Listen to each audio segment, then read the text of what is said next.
नमस्कार मित्रों, आपका बहुत बहुत स्वागत YouTube channel teaching learning event with Anil पर। मित्रों, आज इस वीडियो में हम अध्ययन करेंगे सामान्य अध्ययन जीके जीएस के प्रैक्टिस सेट 7 को, जो आपकी सभी प्रतियोगी परीक्षाओं के लिए बेहद महत्वपूर्ण और इम्पोर्टेंट है। इसमें महत्वपूर्ण प्रश्नोत्तरी को शामिल किया गया है, टॉप 20 प्रश्नों के। ऐसे इसके और भी प्रैक्टिस सेट बन चुके हैं, 6 प्रैक्टिस सेट। उसमें आपको 20 प्रश्नों की महत्वपूर्ण श्रृंखला बताई गई है। तो उसको आप नहीं देखें तो इस वीडियो के डिस्क्रिप्शन बॉक्स में लिंक मिल जाएगा, उसको भी आप देख सकते हैं और अपनी तैयारी को और बेहतरीन बना सकते हैं। ये सभी प्रतियोगी परीक्षाओं के लिए महत्वपूर्ण है, ये ध्यान दीजिएगा। आप किसी भी कंपटीशन परीक्षा की तैयारी कर रहे हैं, चाहे शिक्षक भर्ती, चाहे लेखपाल या किसी और अन्य प्रतियोगी परीक्षा की दृष्टि से, सभी परीक्षाओं में ये समान अध्ययन से संबंधित प्रश्न ऐसे ही पूछे जाते हैं और उन्हीं से रिलेटेड इसमें महत्वपूर्ण प्रश्नों को लिया गया है।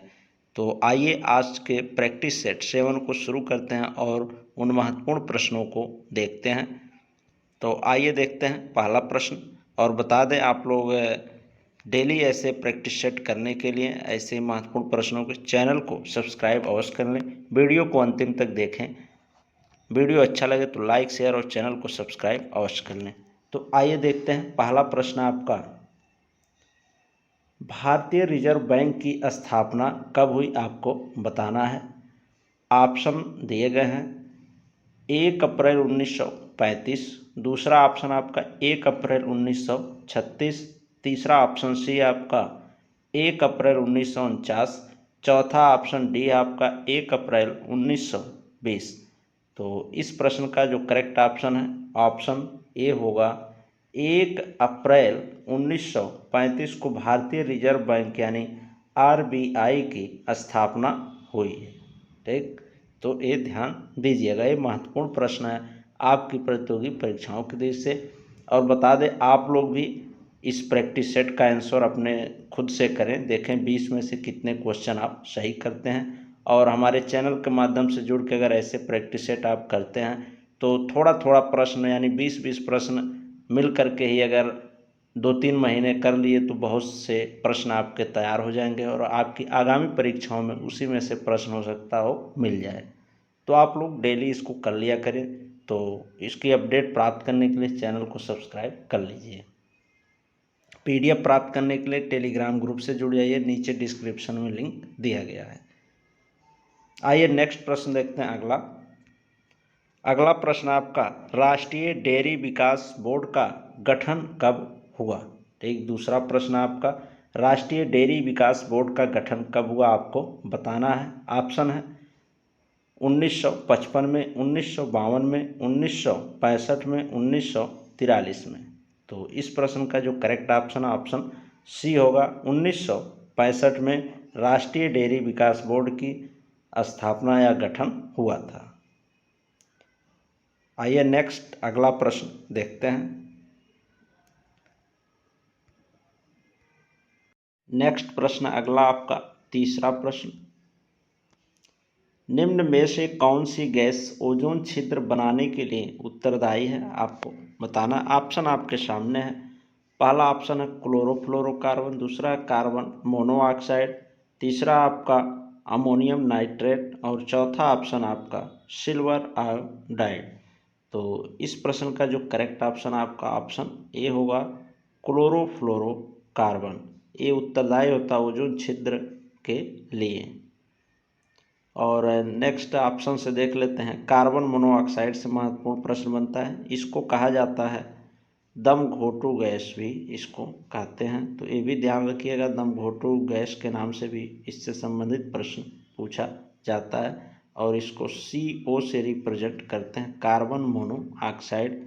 CFC भी इसको कहते हैं, क्लोरोफ्लोरोकार्बन को अंग्रेजी शॉर्ट नेम है इसका, ये ध्यान दीजिएगा। आइए नेक्स्ट अगला प्रश्न देखते हैं। अगला प्रश्न आपका चौथा महत्वपूर्ण प्रश्न, मुख्य चुनाव आयुक्त की नियुक्ति कौन करता है। ऑप्शन आपके सामने है, राज्यपाल, राष्ट्रपति, मुख्य न्यायाधीश, उपराष्ट्रपति। तो इस प्रश्न का जो करेक्ट ऑप्शन आपका बी होगा, राष्ट्रपति। राष्ट्रपति के द्वारा मुख्य चुनाव आयुक्त की नियुक्ति की जाती है। मुख्य चुनाव आयुक्त की जो नियुक्ति है वो राष्ट्रपति के द्वारा की जाती है। आइए नेक्स्ट अगला प्रश्न देखते हैं। अगला प्रश्न आपका 5वां, इलेक्ट्रॉनिक वोटिंग मशीन का सर्वप्रथम प्रयोग किस राज्य में हुआ? ऑप्शन आपके सामने है, उड़ीसा में, केरल में, आंध्र प्रदेश में, पश्चिम बंगाल में। तो इस प्रश्न का जो करेक्ट ऑप्शन आपका ऑप्शन बी होगा, केरल। केरल राज्य में इलेक्ट्रॉनिक वोटिंग मशीन यानी ईवीएम का सर्वप्रथम प्रयोग हुआ था, भारत के केरल राज्य में। आइए नेक्स्ट छठा प्रश्न देखते हैं। अगला छठा प्रश्न आपका महत्वपूर्ण प्रश्न, राष्ट्रपति को शपथ कौन दिलाता है? ऑप्शन आपके सामने दिए गए, आपको बताना है इनमें से चारों ऑप्शनों में से। मुख्य न्यायाधीश, राष्ट्रपति, प्रधानमंत्री, राज्यपाल। तो इस प्रश्न का जो करेक्ट ऑप्शन आपका ए होगा, मुख्य न्यायाधीश। मुख्य न्यायाधीश राष्ट्रपति को शपथ दिलाते हैं। नेक्स्ट अगला प्रश्न देखते हैं। अगला प्रश्न आपका 7वां और महत्वपूर्ण प्रश्न, एंटोमोलॉजी का संबंध किससे है? ऑप्शन आपके सामने है, पक्षी विज्ञान से, कीट विज्ञान से, शरीर विज्ञान से, किसी से नहीं। तो इस प्रश्न का जो करेक्ट ऑप्शन आपका हो जाएगा बी, कीट विज्ञान से संबंधित आपका एंटोमोलॉजी। नेक्स्ट अगला प्रश्न देखते हैं और आप प्रश्नों को सॉल्व करिए। क्या स्कोर आप कर रहे हैं उसको कमेंट बॉक्स में अवश्य बताइए। अगला प्रश्न देखते हैं 8वां प्रश्न आपका, किस ग्रह को सौंदर्य का देवता कहा जाता है? ऑप्शन है आपके सामने, बुध, शुक्र, मंगल, नेपच्यून। तो इसका जो करेक्ट ऑप्शन होगा आपका बी होगा, शुक्र को कहा जाता है सौंदर्य का देवता। ठीक, और शुक्र के कई उपनाम हैं। ठीक, इसको चमकीला ग्रह भी कहा जाता है और शुक्र को सांझ का तारा, भोर का तारा, ठीक, ये सब कहा जाता है, ये ध्यान रखिएगा। और नेपच्यून जो है सबसे ठंडा ग्रह है सौरमंडल का। आइए नेक्स्ट अगला प्रश्न देखते हैं। अगला प्रश्न आपका 9वां, प्राकृतिक रबड़ किसका बहुलक होता है? ऑप्शन आपके चारों दिए गए हैं, इसमें से आपको सही ऑप्शन बताना है। पहला है आइसोप्रीन, नियोप्रीन का, आइसोब्यूटीन का, उपरोक्त सभी का। तो इस प्रश्न का जो करेक्ट ऑप्शन होगा कि प्राकृतिक रबड़ किसका बहुलक होता है, तो ऑप्शन ए होगा आइसोप्रीन का। ठीक, आइसोप्रीन का बहुलक होता है प्राकृतिक रबड़। नेक्स्ट अगला देखते हैं। अगला प्रश्न आपका 10वां, वायुयानों के टायरों में कौन सी गैस भरी होती है? ऑप्शन दिए गए हैं, हाइड्रोजन, हीलियम, आर्गन, जिनान। इन्हीं चारों में से आपको बताना है कौन सी गैस वायुयान के टायरों में भरी जाती है।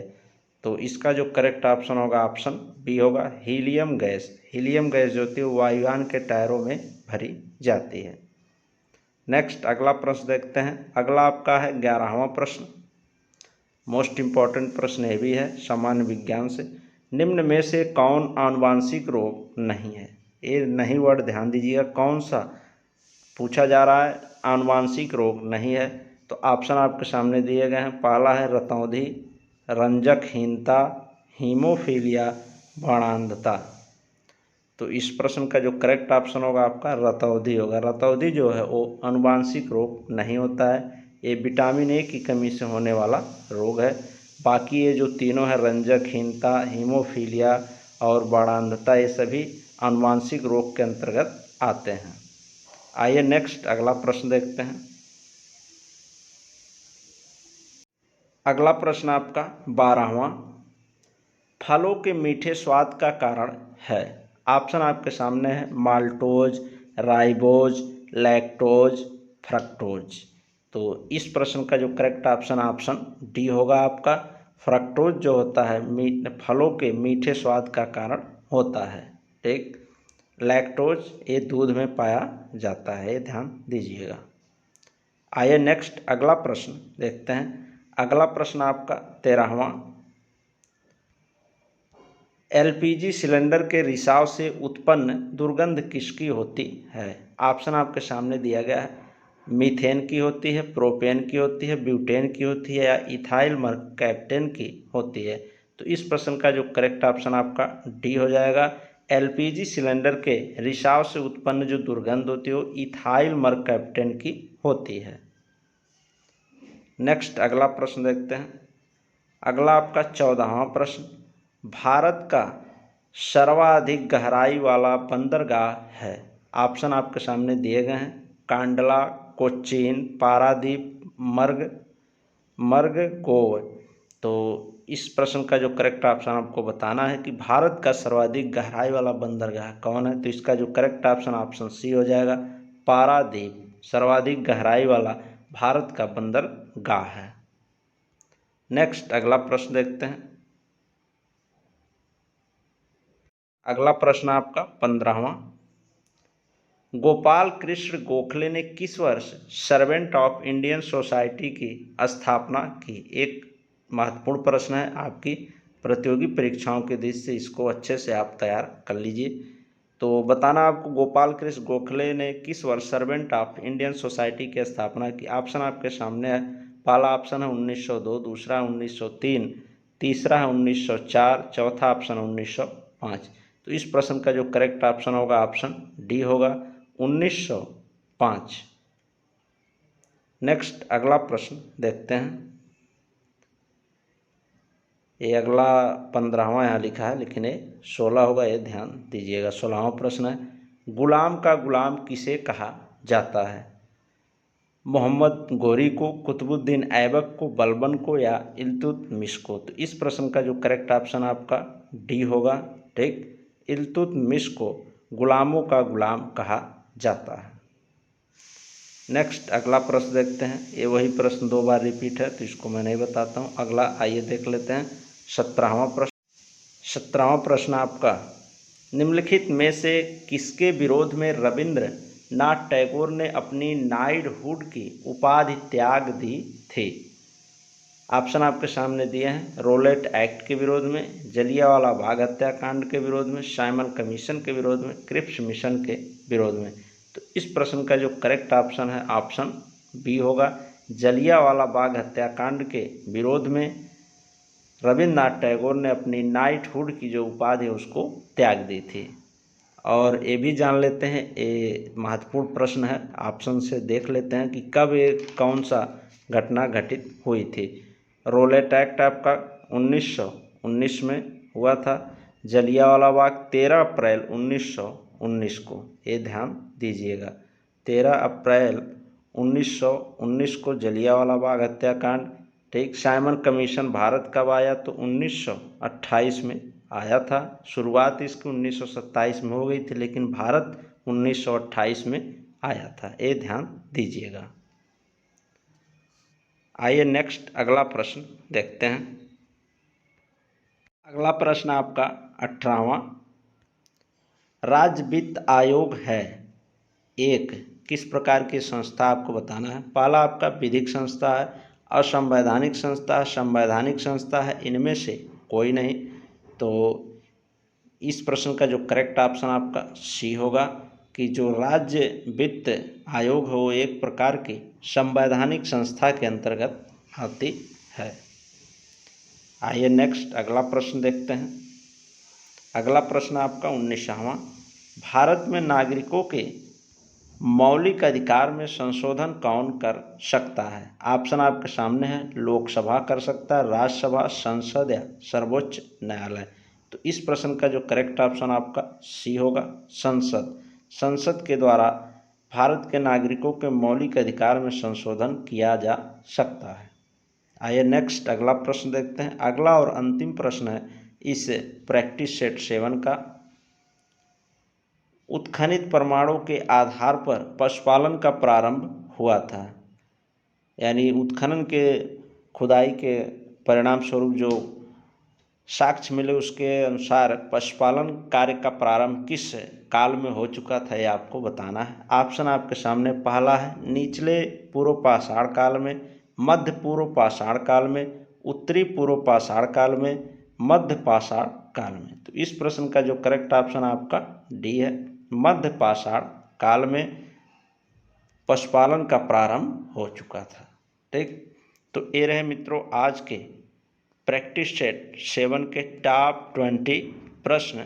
और ऐसे ही प्रैक्टिस सेट को आप करने के लिए YouTube channel teaching learning event with Anil को सब्सक्राइब अवश्य कर लें। ठीक, यहाँ पर हमारे यूट्यूब चैनल पर DLED, BEd, टेट, CTET एवं अन्य प्रतियोगी परीक्षाओं की दृष्टि से जो महत्वपूर्ण टॉपिक होते हैं, सब्जेक्ट होते हैं, उनके वीडियो बनाए जाते हैं। DLED के तो संपूर्ण पाठ्यक्रम हमारे चैनल पर पढ़ाए जाते हैं और BEd के बाकी जो सामान्य अध्ययन की प्रैक्टिस सेट रहती है, श्रृंखला महत्वपूर्ण प्रश्नों की, ये सभी प्रतियोगी परीक्षाओं को ध्यान में रखते हुए तैयार की जाती है और आप लोग के बीच में लाई जाती है। तो आप लोग सपोर्ट करें, इस वीडियो को ज़्यादा से ज़्यादा शेयर करें और चैनल को सब्सक्राइब कर लें ऐसे ही महत्वपूर्ण प्रश्नों के प्रैक्टिस सेट को करने के लिए। ठीक मित्रों, धन्यवाद। मिलते हैं नेक्स्ट वीडियो में नेक्स्ट महत्वपूर्ण प्रश्नों की श्रृंखला के साथ। तब तक के लिए धन्यवाद, नमस्कार।